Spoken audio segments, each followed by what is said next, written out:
하나님께서는 자신의 말씀으로 창조하신 세상이 첫사람 아담으로 인하여 타락하고 부패하자 다시 세상을 재창조하시기로 계획하셨습니다.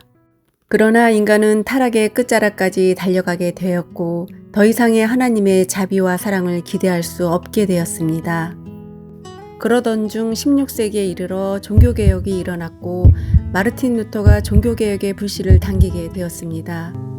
그 시대적인 상황 속에서 국가와 교회가 분리되지 않았고 교회가 국가의 지배 속에 흡수되게 되었습니다. 그 근본적인 이유는 성직자들이 정치인들과 결탁하여 교회를 국가의 부속물로 만들어 버렸습니다. 비록 루터가 16세기에 이러한 점들을 타파하기 위하여 종교개혁을 단행하였지만 부패의 정도가 너무나 심하였기에 그 기간은 오래 걸리게 되었습니다. 그리고 2세기가 지난 18세기에 이르러 프랑스에서 혁명이라는 이름으로 계몽주의가 일어났고 그 여파로 인하여 정교 분리가 발생하게 된 것입니다. 정교 분리는 한마디로 국가와 교회의 분리를 의미하는 것입니다. 이 정교 분리는 18세기가 되어서야 명명백백하게 드러나기 시작했지만 사실은 2세기 전인 16세기에 마르틴 루터가 표명한 것입니다. 루터는 하나님께서 자신이 지으신 세상을 통치하실 때 두 개의 기관을 가지고 통치하신다는 것이었습니다. 두 개의 기관은 국가와 교회입니다. 국가라는 기관을 통해서 그리스도인과 비그리스도인을 다스리고 교회라는 기관을 통해서 그리스도인들을 다스립니다. 여기에서 중요한 점은 하나님께서 교회라는 기관에 큰 의미를 두시며 특히 교회에 속한 그리스도인들에게 특별한 의미를 부여하신다는 것입니다. 그 특별한 의미란 마태복음 5장 13절로 16절에 기록된 말씀입니다. 너희는 세상의 소금이니 소금이 만일 그 맛을 잃으면 무엇으로 짜게 하리요? 후에는 아무 쓸데없어 다만 밖에 버려져 사람들에게 밟힐 뿐이니라. 너희는 세상의 빛이라 산 위에 있는 동네가 숨겨지지 못할 것이요. 사람이 등불을 켜서 말 아래 두지 아니하고 등경 위에 두나니 이러므로 집안 모든 사람에게 빛이 있느니라. 이같이 너희 빛이 사람 앞에 비치게 하여 그들로 너희 착한 행실을 보고 하늘에 계신 너희 아버지께 영광을 돌리게 하라. 위에 기록된 말씀처럼 그리스도인들은 세상의 소금과 빛입니다. 그러므로 그리스도인들이 세상에 나가 소금과 빛의 역할을 감당할 때 비로소 세상의 죄악이 억제되고 정화되어져 가는 것입니다. 그러나 그리스도인들이 그 역할을 감당하지 못할 때 세상은 극도로 부패하는 것입니다. 소금은 썩는 것을 방지하는 방부제 역할을 하는 것입니다. 빛은 죄악으로 어두운 세상을 밝히는 것이며 어둠 속에 숨어있는 죄악을 낱낱이 밝혀내어 죄악의 부패성을 미연에 방지하는 것입니다. 이러한 소금과 빛의 역할이 상당히 중요한 것입니다. 그러므로 그리스도인들은 이 귀중한 역할을 생명보다 소중히 여기며 감당해야만 하는 것입니다. 이것이 바로 그리스도인들에게 하나님께서 주신 막중한 사명입니다. 이러한 사명은 그리스도를 구주로 고백하는 모든 사람들이 책임감을 가지고 감당해야만 하는 것입니다. 사도 바울은 고린도 교회에 편지하면서 후서 2장 15절에 하나님에게는 우리가 구원 얻는 사람들에게나 멸망하는 사람들에게 그리스도의 향기라고 기록하였습니다. 이는 그리스도인들이 모든 이에게 그리스도인으로서의 품위와 인격을 지키라는 것입니다. 이 말씀을 토대로 작금의 한국 교회의 현실을 볼 때 하나같이 그리스도의 향기를 풍기는 사람을 도저히 찾아볼 수가 없는 지경입니다. 교회의 지도자들은 이미 성경에서 떠나버렸고 그들이 떠났다기보다는 처음부터 성경의 의미를 몰랐다고 말하는 것이 과언이 아닐 정도입니다. 그들은 성경을 말할 때 하나님께서 말씀하시고자 하는 바를 말하지 않고 왜곡하여 하나님 말씀이 아닌 자신의 말로 교활하게 해석시키고 있습니다. 성경은 인간의 죄악을 지적하는 것이지 인간의 죄악을 감싸고 덮어주는 것이 아닙니다. 그러나 교회 지도자들은 성경을 가지고 자신의 죄악은 물론이고 성도들의 죄악까지 아주 쉽고 간단하게 감추어 버립니다. 과거에 목사들이 강단에서 설교하기 전에 하는 기도문 중에 종의 죄악은 십자가 뒤에 감추시고 라는 내용이 있습니다. 이는 명명백백하게 그리스도 예수의 십자가의 의미를 훼손하는 것이며 더 나아가서는 십자가를 부정하는 것입니다. 십자가는 인간의 죄악을 감추는 것이 아니라 철저하게 드러내는 것입니다. 그러므로 인간에게 자신의 죄악을 직접 목도하게 하고 모멸감을 느끼게 하는 것입니다. 그리고 다시는 그 죄악을 범하지 않게 하는 것입니다. 여기에서 회개의 진정한 의미를 알 수가 있습니다. 회개란 로마 카톨릭에서 말하는 것처럼 고해성사가 아닙니다.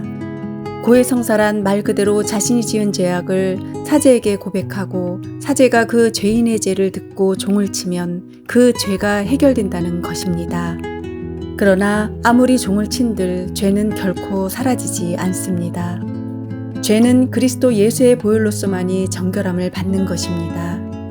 진정한 회개의 의미는 하나님 앞에 자신의 죄를 고백하고 다시는 그 죄를 재범하지 않는 것입니다. 그러나 지금의 교회는 세상과 결탁하여 하나님께서 지정해 놓으신 불가침의 선을 넘어버렸습니다. 하나님께서는 인간에게 항상 금도의 선을 주십니다. 그 선을 넘어가지 않는 범위 안에서 진정한 자유가 허용되는 것입니다. 그러나 그 선을 넘어버리면 그것은 자유가 아니라 방종이며 죄악이 되는 것입니다. 첫사람 아담 또한 하나님께서 정해놓은 금도의 선인 선악을 알게 하는 나무의 실과를 따먹어 버렸습니다. 그 결과로 인해 하나님께서 그 죄를 책망하실 때 회개하지 않고 오히려 하나님께서 자신에게 주신 하와에게 그 죄를 떠넘기게 되었습니다. 이는 근본적으로 하나님께 죄를 떠넘기는 것입니다. 일반적으로 남자의 목젖은 여자와 달리 볼록하게 튀어나왔습니다. 이것은 아담의 죄악을 나타내고 있다고 일반적으로 말하고 있습니다. 그러나 인간은 죄악을 감추는 습성이 있습니다. 그래서 중국에서는 여자가 브래지어를 착용하는 것처럼 얼마 전 소식에 남자도 튀어나온 목젖에 착용할 수 있는 작은 브레이저가 판매되고 있습니다. 이렇듯 인간은 자신의 죄악을 철저히 감추고자 하지만 반면에 성경은 인간의 죄악을 철저하게 드러내고자 합니다. 교회가 국가와 결탁한 이유 중에 바로 교회의 죄악을 감추고자 하는 교묘한 술수가 내포되어 있습니다. 세상의 왕들은 자신의 회고록이나 자서전을 쓸 때 자신의 좋은 점만을 글로 남깁니다. 그리고 자신의 부끄러운 과거를 쉽게 감추어 버립니다. 그러나 그것이 감춘다고 감춰지는 것이 결코 아닙니다. 절대 주권자이신 하나님께서 그들의 죄악을 철저하게 드러내십니다. 회개는 하나님께서 자신의 죄악을 드러내시기 전에 먼저 고백하는 것입니다. 그러나 그 고백을 미루고 하나님께서 그 죄악을 드러내실 때에는 심판과 멸망을 결코 피할 수가 없는 것입니다. 이 지구상에서 가장 위대한 왕을 뽑으라고 하면 바로 다윗입니다. 다윗은 지금까지도 이스라엘 사람들에게 가장 위대한 왕으로 기록되고 있습니다. 다윗은 우리아의 아내인 밧세바를 취한 음욕의 죄를 범했습니다. 그리고 그 죄를 감추기 위해 우리아를 죽음에 이르게 하였습니다. 군대 장관에게 우리아를 대신 죽이게 한 것입니다. 자신의 손에 피를 묻히지 않은 것입니다. 이 위대한 다윗 왕의 자서전은 다윗 본인이 쓴 것이 아니라 하나님께서 직접 성경에 기록해 주셨습니다. 만약에 자서전을 다윗 자신이나 신하들이 기록했다면 분명히 다윗 왕의 위대함을 훼손시키지 않기 위해서 위에 기록된 밧세바의 간음과 그의 남편인 우리아의 살인을 감추었을 것입니다. 비록 시간상의 간격은 있었지만 다윗은 동시에 간음과 살인죄를 범한 중범죄인인 것입니다. 이러한 중범죄를 범하고도 다윗은 하나님께 회개하지 않고 하나님이 주신 회개의 시간을 묵인해 버렸습니다. 이것 또한 죄악입니다. 그래서 하나님께서는 자신의 말씀인 성경을 통해서 다윗의 죄악을 낱낱이 기록한 것입니다. 여기에서 세상의 왕이라 할지라도 그 권력을 가지고 하나님의 영역을 침범할 수 없는 것입니다.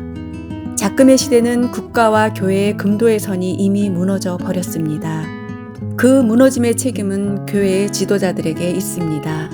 하나님께서는 그들에게 그 책임을 분명히 물으실 것입니다. 하나님께서 물으시기 전에 먼저 자백해야 하는 것입니다. 그러지 아니하면 앞서 살펴본 다윗 왕의 경우처럼 그러한 결과를 초래할 것입니다. 교회가 국가의 정치에 아무리 좋은 소견으로 간섭한들 그 결과는 죄악일 뿐입니다. 왜냐하면 그 상황이 아무리 좋은들 가장 중요한 하나님께서 정해놓은 금도의 선을 넘어버렸기 때문에 그 금도의 선이란 교회가 국가의 정치에 결코 관여해서는 안 된다는 것입니다. 하나님께서는 국가를 헌법을 가지고 다스리시고 교회는 성경을 가지고 다스리십니다. 그러나 국가에 속한 비그리스도인들은 국가에서 정해놓은 헌법을 준수할 책임은 있지만 자신의 종교의 성향에 의해서 성경을 지킬 의미는 없는 것입니다. 그러나 일부 몰지각한 교회 지도자들은 비그리스도인들도 성경을 지켜야 할 책무가 있는 것처럼 말합니다. 그것은 어불성설이며 자신만의 궤변에 불과한 것입니다. 심지어는 그리스도인들이라고 할지라도 하나님의 말씀인 성경을 결코 지킬 수가 없습니다. 죄악으로 부패한 죄인인 인간이 하나님의 말씀을 지킨다는 것 또한 어불성설인 것입니다. 굳이 말한다면 하나님께서 지키게 하셔야만이 지킬 수 있는 것입니다. 국가는 세상의 사람들을 구분과 차별 없이 모두 포용하는 것입니다. 왜냐하면 그들의 국가에 그들이 태어났기 때문입니다. 그래서 국가는 죄인을 선별하는 기관이 아닙니다. 덧붙여 말하면 국가는 인간의 범죄를 규제하고 법적인 효력을 발생하는 것이지 그가 죄인이라고 언급할 수는 없는 것입니다. 바로 국가가 죄인을 선별할 수 없고 죄인이라고 지칭할 수 없는 것을 교회가 하는 것입니다. 국가와 교회는 사람들을 다루는 법과 기관이 상반되기 때문에 함께 융합할 수가 없는 것입니다. 국가는 국가대로, 교회는 교회대로 각자 자신의 임무에 충실할 뿐입니다. 국가는 인간의 죄악을 근본적으로 근절할 수가 없습니다. 비록 범죄인들을 구속하고 가둘 수는 있지만 그들의 마음을 결코 가둘 수가 없습니다. 그러기에 범죄인들이 또다시 죄범을 하는 것입니다. 하지만 교회는 하나님께서 인간의 마음을 변화시키시고 개선시켜서 다시는 그 범죄를 범하지 않게 하는 것입니다. 이것이 바로 성령의 역사하심인 것입니다. 국가가 아무리 범죄인들을 억압하더라도 그들의 마음만큼은 어쩔 수가 없는 것입니다. 그러나 성령 하나님께서는 인간의 마음을 변화시키시고 그들에게 다시는 그 죄를 범하지 않게 하는 것입니다. 따라서 신앙인들이 세상의 부패를 사회에 나가서 어떠한 지폐를 형성하여 함부로 말하면 안 되는 것입니다. 세상의 부패를 말하지 말라는 것이 아닙니다. 그러나 교회 안에서는 단호하게 말할 수 있습니다. 구약은 선지자 시대라고 일컬을 수 있는 반면에 신약은 교회 시대라고 일컬을 수 있습니다. 그리고 구약의 선지자 시대에는 오히려 밖에 나가서 외쳤지만 신약의 교회 시대에는 교회 안에서 외쳐야 하는 것입니다. 앞서 말한 바와 같이 하나님께서는 세상을 다스릴 때 국가와 교회라는 두 기관을 통해서 다스리시며 그 다스리시는 방법 또한 상반되기 때문에 함께 융합할 수가 없는 것입니다. 하나님께서는 금도의 선을 에덴 동산에도 그어 놓으셨습니다.